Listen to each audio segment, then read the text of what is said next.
Hello brothers and sisters, welcome back again sa ating sharing for bread of God in the name of the Father and to the Son and to the Holy Spirit. Amen.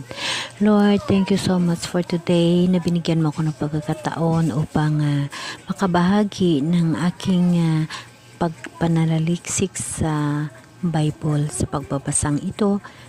Sa oras na ito, aking hinihingi sa iyo na bigyan mo ako ng pag-uunawa upang aking maibahagi ng maayos sa aking mga kapatid ang aking naunawaan at upang magkaroon ng inspirasyon at paghahanda sa pagsalubong sa iyong pagbabalik sa huling panahon. Maraming salamat Panginoon sa mga bagay na ibinigay mo sa akin, sa mga blessing at sa mga pagsaksi ko sa iyong kabutihan. Maraming salamat Panginoon. Okay, brothers and sisters, today gusto kong babasahin muli ang pahayag kay Juan. Napakagandang balik-balikan ang itong nakasaad sa Bible, no?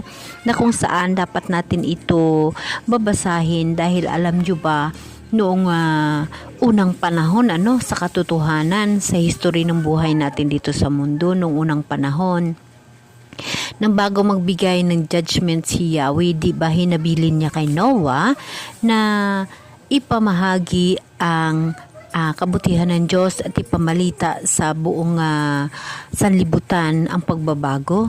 Ngunit ang mga tao, hindi sila naniniwala kay Noah, kaya nagbigay ng punishment si Yahweh. Kaya ang naniniwala nung panahon ay si Noah lamang at ang kanyang family. Kaya sinabi ng mahal na Diyos o ni Yahweh na magawa si Noah ng isang arka na kung saan ang makapasok lamang ang kanyang family, ang bawat nilalang sa mundo na gusto ng Diyos na maligtas dahil magkaroon ng anaw. Nung panahon, kung makabasa tayo sa Bible, nakikita natin na ang iba nga nagiinuman pa, nagkasayahan, nag-enjoy sila sa buhay nila sa mundo, ngunit ang anaw ay dumating, no? So lahat ng tao sa mundo, di ba, namatay? Kasi pinagtatawaan pa nila dati si Noah kung bakit na gumawa si Noah ng arka sa pinakamataas na tuktok ng bundok, ay samantala ang katwiran ng mga tao noong panahon ay bakit gagawa ka ng barko na dapat sa dagat ngunit gumawa ka sa bundok, di ba? Napaka-imposibleng mga pangyayari, ngunit yun ang katotohanan sa history ng ating buhay. So noong panahon, ginawa ng Diyos ang anaw at ang lahat ng mga tao ay namatay. Ang family lamang ni Noah ang nabuhay at ang laman ng barko na kung saan ang ginusto ng mahal na Diyos. So noong panahon, si Noah, ang arko, ang pulong ng Diyos, ang binigay kay Noah upang makaligtas sa tao, ngunit walang naniniwala. So alam niyo ba mga kapatid, it the same world sa ngayong panahon, itong kasalukuyan. Alam niyo ba itong kasalukuyang panahon na after ni Jesus Christ ay nilansan sa cross, ang makaligtas lamang sa atin ay ang Biblia, ang pulong ng Diyos. Kasi sa pulong ng Diyos, kung iyong maunawaan at iyong mapananaliksik at magamit mo sa buhay mo, yun ho ang ating kaligtasan. Kasi bawat tao sa atin sa mundong ito, hindi naman ho maniniwala yun sa mga kasabihan ng tao lamang. Kasabihan ng pare, kasabihan ng pastor, o sino man ng mga leader ng Temple of Community. Yes, naniniwala sila pero hindi ho yun tudok sa kanilang isipan na yun talagang mangyayari. Kasi inuuna pa rin nila ang tawhanon na buhay. Mas priority pa rin nila ang maghanap buhay, magtrabaho, ng todo-todo. Kasi nga sa future nila dito sa mundo, ang hindi nila naisip na dito sa mundo ay agi lamang. So ang makaligtas sa atin ay ang Biblia. Kaya dapat unawain natin at alagaan, babasahin ang Biblia dahil dyan makikita natin ang totoong kaligtasan. Mismo sa ating buhay, sa ating sarili, no? Hindi lamang sa pagbasa sa Biblia or sa salita ng mga leader natin sa Temple of Community, kundi mismo tayo sa pagbabasa natin, sa pagbalik natin sa mahal na Diyos at pagsama natin sa Kanya sa pamaraan ng pagbabasa ng Biblia, maunawaan natin ang tinutukoy at ang gusto ng Diyos at mismo sa Biblia ang kaligtasan ng mga tao sa huling ito, sa kasalukuyan na ito. Bible ang kaligtasan natin. Dahil sa Bible natin makikita ang lahat na kagustuhan ng Diyos, ang lahat na mangyayari sa mundo nasa Bible ho. So pag magbasa ka ng Bible at mabasa mo ang mangyayari sa mundo, so magiging alert ka. No? Kasi sa Bible, kung naniniwala ka ng pulong ng Diyos, maniniwala ka kung ano nakasaad dito. I-compare mo sa naniwala ka sa mga wali, sa sinasabi ng kapwa natin, kagaya ng mga leader natin sa church natin. No? Minsan sasabihin na natin, sabi nga ni Father, ganun, ganyan. Sabi nga ni Pastor, ganun, ganyan. Diba? Minsan gumaganon tayo dahil doon lang ho tayo kabit ng ating panampalataya sa Diyos. Ngunit kapatid, pag mayroon kang Bible at ikaw mismo mananaliksik sa Bible, iyong maunawaan ang lahat. Ang karunungan mo bilang tao dito sa mundo, huwag mong gamitin na pangtawhanon lamang o pansanlibutan na karunungan. Humawa ka ng Bible dahil sa Bible ang karunungan at katalinuhan ng espirituhanon na buhay na kung saan yun ay mula sa Diyos. Kapatid, ang katalinuhan mo, ang lahat ng pagsisikap mo dito sa mundo ay mula sa Diyos. So ano bang ibinabalik mo sa Diyos? Bible lamang ang kanyang hinihingi sa iyo. Nabasahin mo yun dahil dyan ma-encounter mo ang Diyos. Dahil dyan makikita mo ang katotohanan na gusto ng Diyos para sa espirituhanon mo na buhay. Lagi kong inuulit kapatid, dito sa buhay natin sa mundo, lagi mong tatandaan. Magsikap ka, magkaroon ka ng bahay, kutsi, kayamanan, mamatay ho ikaw. Ang papalit sa buhay mo ay ibang tao. Ang ibang taong titira sa bahay mo, ang pinaghirapan mo. Ganon din sa pananim mo. Magtanim ka na magtanim buong mag-araw, buong magtaon hanggat nabubuhay ka. Pag mamatay ka, iba lang ho ang kakain nun. How about ho? Inilibing ka na. Pagkalibing sa'yo, nabulok yung katawan mo, nabulok yung lahat, nandun iniwanan ka na ng pamilya mo sa sementeryo, puntahan ka lang tuwing undas. How about naman sa kaluluwa mo? Naisip mo na ba kung paano ang kaluluwa mo? Dahil ang inuna mo dito ay mundong ibabaw. Inuna mo yung kayamanan sa mundo. Nagkaroon ka nga ng sasakyan, nagkaroon ka ng bahay, maganda ang rangya-rangya mo dito sa mundo. Nang namatay ka, ano nangyari? Nadala mo ba yon?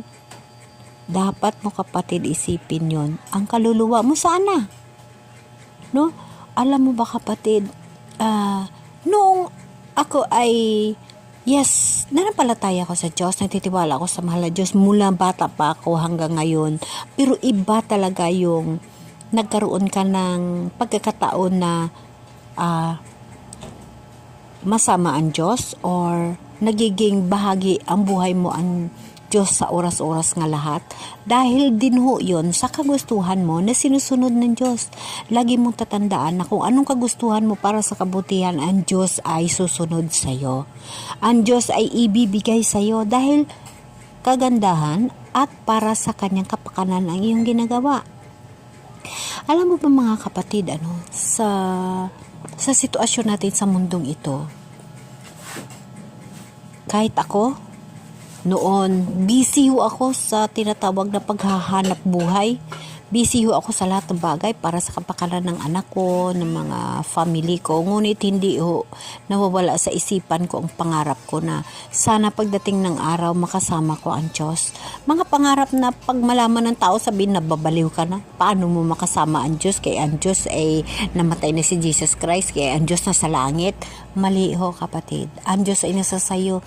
Ang Espiritu ng Diyos ay nandyan sa bawat isa sa atin. Nakakasama ho natin kasi si Jesus Christ ay naging tao. Naging tao ho siya at nagkaroon ho siya ng rebulto sa langit, sa simbahan natin. It the same din ho sa mga santo natin. Minsan sasabihin ng mga ibang religious, hindi tayo naninira, pero ito ay katotohanan na hindi ho sila naniniwala sa santo. Why na hindi tayo maniniwala sa santo? Tao rin ho yan sila. Tao ho yan sila nga namatay lamang. So, i-compare mo lang sa buhay mo. Kung ang lola, ang nanay, kapatid, nagpipicture nga tayo Kahit saan nga nagpipicture tayo, kung saan-saan gusto natin magpicture para may remembrance tayo, ikakabit pa natin sa mga dingding natin. Pero may iba rin tayong mga kapatid na hindi yun naniniwala sa santo, lalo pa sa mga imahe ng santo. Hindi yun sila naniniwala. Kasi daw yun, makasalanan daw yun na nagsisimba ka sa mga santo-santo. No, kapatid, hindi yun. Kasi nga, kung ang picture ng lola mo at ang nanay mo na kung sino-sino ay nakakabit sa dingding mo, how much na hindi mo ikabit ang picture ng Panginoon at ang picture ng mga banal natin. Ang mga banal ho natin, sila ho yung nagtatagumpay sa buhay, kagaya nila ng mga apostolis natin. Sila ni Moises, sila ni Noah, di ba? Mga banal ho yan sila, kasi sila ho ang mga kausap noong panahon ng ating mahal na Diyos, na ang pangalan noong panahon si Yahweh, si Jehovah.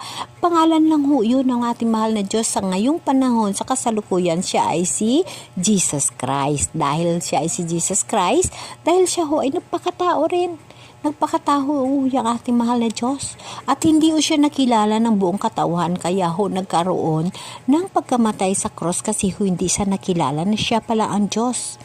At talagang ibinigay na ganun ang mangyayari, no? Ibinigay na ang kapalaran na ganun ang mangyayari, na mamatay si Jesus Christ sa krus dahil sa pagligtas ng ating mga kasalanan. Kasi ganito ho yung kapatid, Diyos ho si Jesus Christ. Siya ho ang Diyos. Kung hindi ho nakalagay sa badlit ng palad ni Jesus Christ na mula sa Ama sa langit, kung hindi ho siya nagpakatao, hindi ho tayo maligtas. Kaya sa gusto natin sa hindi, maranasan natin ang mga bagay na iyon kagaya kay Jesus Christ. So kailangan lang natin mag-victory o magtagumpay. Alam mo ba, si Jesus Christ ay Diyos. Noong panahon, kung gugustuhin ni Jesus Christ, isang ihip niya lang, hindi siya malansang sa cross, kasi Diyos siya eh. Ngunit ang lahat na yun ay nakaplastar na nakapalaran ng mundo. Ibinigay na ng Diyos na Ama kay Jesus Christ, nagpakatao siya upang tubusin ang ating mga kasalanan. The same ho yan sa mga tao sa mundo. Tayo mga tao sa mundo, ang ating kapalaran, inuulit ko lagi, na sa mga palad na natin. Kaya mayroong kapalaran, nakasakit, kahirapan, lahat na lang ho nararanasan. Pero dapat ho natin tatanggapin ho yun, kasi kapalaran ho natin yun. Kagaya kay Jesus Christ, kung papiliin ho si Jesus Christ, ang mahal na Diyos ng kapalaran, bakit? Magpalansang ba sa cross? Hindi. Ngunit ang kanyang kapalaran, yun na ho ang binigay ng Diyos na Ama, na magpakatao siya upang iligtas ho ang ating kasalanan. The same ho tayo. Kung tayo mga tao, pag gustuhan lamang at makapili tayo ng kapalaran, pipili ka ba ng mahirapan ka? Of course, pipili ka ng maganda. Pipili na ng karangyaan. Pero hindi, ang kapalaran natin, bawat isa sa atin, hindi pa tayo na ipinanganak, nasa plano na ng Diyos. Paano mo malalaman? Ikaw mismo, alamin mo ang sarili mo, kilalanin mo ang Diyos, dahil unti-unti sasabihin ng Diyos sa iyo ang kanyang purpose kung bakit nandito ka sa mundong ito. Bawat isa sa atin ho, may purpose ang Diyos. Bawat isa sa atin mayroon siyang ipapatrabaho sa atin sa mundong ito. Depende ho sa relasyon mo sa Diyos kung paano mo lalaman ang kagustuhan ng Diyos sa buhay mo. May isa akong kwento sa sariling buhay ko. Ito ay realidad na nangyayari sa buhay ko during the time na ako'y nagsasabi sa sarili ko, no? Maraming angel nakalagay sa Bible, bawat tao mayroong angel. Ano kaya ang angel ko? Babae ba o lalaki? Di ba sa batang isip or sa tawahanon na isip, at bilang maka-Diyos na buhay or malalim na panampalataya sa espirituhanon na buhay, minsan magmuni-muni ka sa sarili mo. Ano kaya ang anghel ko? Kasi sabi nila may anghel ang bawat tao Ano kaya ang anghel ko? No? Nagtatanong ako sa sarili ko. So, mga kapatid, one time, nung ako'y na-assign sa Cagayan de Oro, this is a true story of my life nga. Talagang ang mahal na Diyos, hindi ako pinababayaan. Ang miracle sa mahal na Diyos na aking nasaksihan nung panahon ay lalo kong pinagtibay sa sarili ko. Kaya hanggang ngayon ay talagang hindi ako bumibitaw sa mahal na Diyos. Lahat na sa buhay ko ay inaasa ko sa mahal na Diyos. Dahil nga sa mga mirakulo o mga kababalaghan na nangyayari sa buhay ko, i-continuous natin, Nang na-assign ako sa Cagayan de Oro, nasa budiga, dahil ako ang, kumbaga, ang in charge sa office sa lahat ng mga bagay. Pag wala yung aming boss, lahat ng mga bagay sa office sa aking kinukuha. So, pinaho yung kaimportante sa mga operator sa machine namin yung number 10 na Allen rings. Hindi ko yun makakalimutan. So, every time na ang mga operator maghiram, dapat mayroon ho yun ibabalik. In short, dahil ho yun sa Allen rings, no? Laging nawawala, lagi ho akong bumibili, laging nawawala na kahit alam ko na kung sino naghiram kasi dapat pag mag-return ka, nagpirma ka. Pero dahil laging wala, dahil na hindi naman ako stricta at hindi rin ho ako istrokatang tinatawag na pag magkakamali yung mga tauhan ganitong gagawin. Lagi lang ho ako bumibili. Minsan nga sariling pira ko na lang ang ibibili ko para na pag hindi nila mabalik, pag kailangan ng ibang operator, may ibibigay ho ako agad. So one time, ang nangyayari, nag-iisip ako sa sarili ko, bakit ba ang dami-dami ko nang nabili na Allen rings na yan na number 10? Bakit lagi lang nawawala, no? So, dahil holiday, nag-ikot ako sa buong planta. So, ang kasama ko yung aso ko lang. At saka yung ang kukunti lang nag-overtime para sa binir, kasi planta ng plywood at saka may mga security. So dahil na gusto ko mag-ikot-ikot sa planta, kasama ko yung aking aso, hindi ko namalaya na nakarating ako sa lathe machine. Ang lathe machine, yun ho, yung nagagaling sa kahoy, kasi plantation ng plywood sa Mindanao, So, ang ganda kasi ng upuan ng operator namin. Nag-iikot-ikot to yun. Basta nag-iikot-ikot parang nasa office. So, mataas ho yun na parte. So, dahil ako lang ho doon, nag-upo ho ako. Pag upo ko, ang ganda ng pakiramdam ko kasi ako lang isa, tahimik, walang machine ni isang gumagana kasi yun yung holiday. Nang umupo ho ako, pag yuko ko, nakita ko ho yung isang Allen rings sa loob ng box. Hindi ko ho yun iniisip na ang box ho na yun ay yun ho yung tinatawag na drive holder na tinatawag ng lathe machine.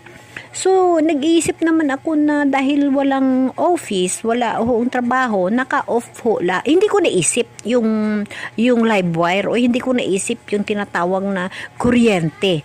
Ang nasa isip ko, ay, ito lang pala ang Allen rings. Yun talaga ang nasa isip ko. Ay, ito lang pala ang Allen rings. Nandito pala sa ilalim sa box. Sabay ko ho dukot.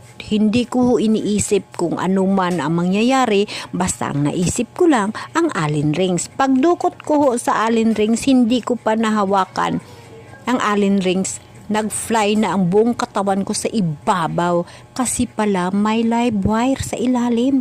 Buhay pala ang machine. Kaya pala hindi kinukuha ng aming operator tuwing mahuhulog yung Allen ring sa machine kasi nga, yun nga sigurong dahilan kasi delikado dahil hindi ko alam ho yun. Ako, dahil pagkakita ko sa Allen rings na yun, dinukot ko. Alam nyo ba mga kapatid, I swear to God, talagang realidad sa buhay ko. Naglupad ho ako sa taas. Paglupad ko sa taas, pakiramdam ko ho na steady ako ng ilang minuto na nakatingin ako sa ilalim ko na puro ho yung blade. Alam nyo naman kung ano kalalaki ang blade na gumagaling sa kahoy. No?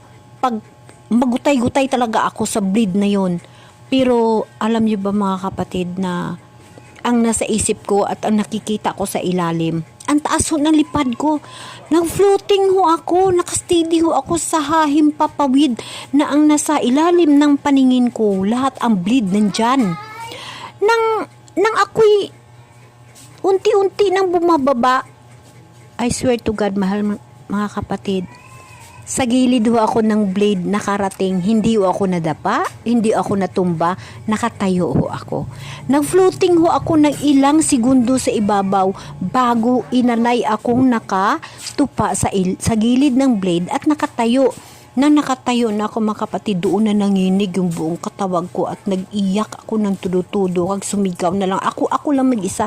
Sumigaw ko nga, Diyos ko, maraming salamat. Kasi nabuhay ako. Matik na yun mga alao na tumawag ako sa Iloilo sa nanay ko. Nay, pamisahan mo ako sa ikaduwang buhay ko. So, brothers and sisters, doon ko na-realize na ang angel ko, parang something na Diyos ko, iniligtas ako ng angel ko. Hinawakan ako sa taas. Tapos hindi ako binagsak sa blade, kundi pinaiwas ako sa blade at hindi rin ako na nakaupo, hindi ako natumba, nakatayo akong nabagsak doon sa gilid. Nakatayo na napakahina, parang walang nangyari sa akin. So isang himalaho yon sa buhay ko. Kaya kung nangyari na doon na ako ibinagsak sa blade, naputol-putol yung buong katawan ko. At bago ako doon makuha ay talagang ilang hati siguro yung buong katawan ko. Isa ho yun sa napaka-imposible na nangyayari sa buhay ko. At doon ko na-realize na my angel is very strong. Sabi ko, lalaki yung aking angel. Yun ang sinasabi ko as espirituhano na buhay, sa bilang tao. Kayo, natanong nyo ba kung anong angel nyo? Ganun ako noon eh. So, I realized na sabi ko sa sarili ko, my angel is lalaki. Kasi, kung babae, hindi ako kaya noon, diba? Sa buhay tawanon, Pero, hindi. Floating talaga ako. Ilang segundo talaga ako nga naka-stay sa himpapawid. At hindi ako binagsak sa blade, kundi binagsak ako sa gilid. Hindi bagsak na, isin bagsak. Bagsak na nakatayo lamang. So, that is a very impossible na pangyayari sa buhay ko na yung mga bagay na yun, lalo ako nanampalataya sa Diyos, lalo ako nagtiwala at lalo ko ipinagkaloob ang buhay ko sa mahal na Diyos at pinapakontrol ko sa mahal na Diyos ang buhay ko dahil sa pangyayari na yun na napaka-imposible ngunit nangyari sa akin. Kaya yun ang mga buhay ko na kumbaga may purpose ang mahal na Diyos sa akin hanggang sa I said na pangarap kong makasama ang mahal na Diyos. Sa itong paraan siya bumigay ng pagkakataon na makasama ko siya. Kasi bilang tao, parang si Raulo ka, nangangarap ka na makasama mo ang Diyos. Sasabihin ng tao sa iyo, si Raulo, paano mo makasama ang mahal na Diyos? Mayroon. Kasi ang Espiritu ng Diyos nasa atin. Ngunit kung hindi mo siya kilala, masasabi mo na hindi mo siya kasama. Ngunit pag kilala mo ang mahal na Diyos, ay kasama mo siya oras-oras at araw-araw. Kagaya ko, nailigtas ako sa pagkakataon na yun dahil alam ko nakasama ko ang Diyos at may purpose ang mahal na Diyos sa akin. So, sa sarili ko, sabi ko, Lord, angel ko ay lalaki. O, diba? Diba nakalagay dyan na bawat tao, bawat isa sa atin ay mayroong angel na inassign ang mahal na Diyos. Kaya sabi ko, ang angel ko ay lalaki. So, in this point, sa itong last week lang, sinabi ko naman sa sarili ko na bakit na naisip ko na angel ko ang lalaki, So, dahil na tuwing kumbaga tuwing nasa trials ng buhay ko, na kumbaga laban mo sa buhay, parang lalaki ako. Matapang ho ako. Napakatapang ko. Kaya, pero sa tama, hindi ho ako nang aagrabyado. Matapang ho ako pag ako inaagrabyado at ang ibang tao inaagrabyado. Ang tapang ko. Kasi sabi ko, lalaki talagang angel ko, pinapatapang ako ng angel ko. Yun ho, ang magiging buhay mo sa espirituhano na buhay, pag ang Diyos lamang ang lagi mong kasama, lahat na pangyayari sa buhay mo, inilalaan mo sa Diyos, kaya maunawaan mo ang bawat nangyayari sa buhay mo. Ganun ho, yun dito, babasahin natin dito, napakaganda ito, gusto ko lang laging uulitin ito, ang pahayag kay Juan, sa chapter 1, ito ang pahayag ng Diyos kay Hesukristo sa kanya namang inihayag kay Juan na alipin niya. Sa pamagitan ng anghel, ang layo ng paghahayag na ito'y ipahatid sa mga alipin ng Diyos. Tayo ho ay mga alipin ng Diyos, Tayo ho lahat ay mga alipin ng Diyos. Dahil nating tatandaan yan, Ang mga bagay na malapit ng maganap, di ba? Ulitin ko, ang layo ng paghayag na ito ay ipahatid sa mga alipin ng Diyos ang mga bagay na malapit ng maganap. Ito ang patutuo ni Juan sa mga nakikita niya tungkol sa inihayag ng Diyos at pinatunayan ni Hesukristo. Mapalad ang bumabasa ng aklat na ito, ang mga nakikinig sa hulang inihayag nito at tumutupad sa nasusulat dito sapagkat ang lahat ng ito'y malapit ng maganap. Buhat kay Juan sa 7 iglesia sa Asia. Sumasa inyo ang pagpapala at kapayapaan mula sa Diyos na kasalukuyan sa nakaraan at siyang darating at mula sa 7 espiritong nasa harap ng kanyang trono. No, lagi nating tatandaan na ang darating ni Diyos ay mayroong 7 espiritu. Ang espiritu ho ay anghel. Ang espiritu, tatandaan natin, siya ho yung mga anghel. So ano ba yung dala ng 7 espiritu na ito, no? Nasa harap ng trono ng Diyos. Ito ho ay paghitain ni Juan. Kaya dapat natin alamin at dapat natin basahin ano ba yung ibig sabihin ng 7 espiritu sa harap ng trono ng Diyos. At lagi nating tatandaan na ang espiritu, ito ho yung mga anghel. Ano ba itong mga dala-dala ng mga anghel na ito? Ano ba ang mga tinutuyo ng 7 espiritu, no? Na pinakita ni Jesus Christ kay Juan. Ang 7 espiritu, ano ba ito? Ano? Kaya nakalagay, lagi nyo tatandaan na ang nakalagay, sumasa inyo ang pagpapala at kapayapaan mula sa Diyos sa kasalukuyan, sa nakaraan, at siyang darating, at mula sa 7 espiritu na sa harap ng kanyang trono. So mga kapatid, sa sunod natin na video, alamin natin kung ano bang 7 espiritu, no? Lagi rin natin tatandaan na ang espiritu, ito ho yung mga anghel. Ano ba ang 7 espiritu sa harap ng Diyos? May inuutos ba ang Diyos sa 7 espiritu? Ito ho ay katotohanan na sa Bible ho natin makikita. Ito ho ay katotohanan, no? Mapalad ang bumabasa ng aklat na ito, ang mga nakikinig sa hulang inihayag nito. Yan. At tumutupad sa nakasulat dito sapagkat ang lahat ng ito'y malapit nang maganap. Malapit na maganap. So, mula sa 7 anghel, no, na espiritu, no? Kaya lagi nating tatandaan, unawain at alamin ko ano bang dala-dala ng 7 anghel. Ipagpatuloy natin sa ating next video. So, maraming salamat sa nakikinig sa voice over na ginagawa ko sa aking video, dahil ito lamang yung pamaraan ko upang makasama ko ang mahal na Diyos. Ako'y kubos lamang na ordinaryong tao na nangangarap ako na makasama ko ang Diyos sa buhay ko. So itong paraan na ipinaghintulot ng mahal na Diyos na makasama ko siya upang matupad ang aking pangarap na makasama ko siya. Sa pag-voice over ko, nakasama siya sa pagbabasa ng Bible at sa akin sa pag-uunawa, alam kong natupad ko ang aking pangarap na makasama ang Diyos. Amen? Amen.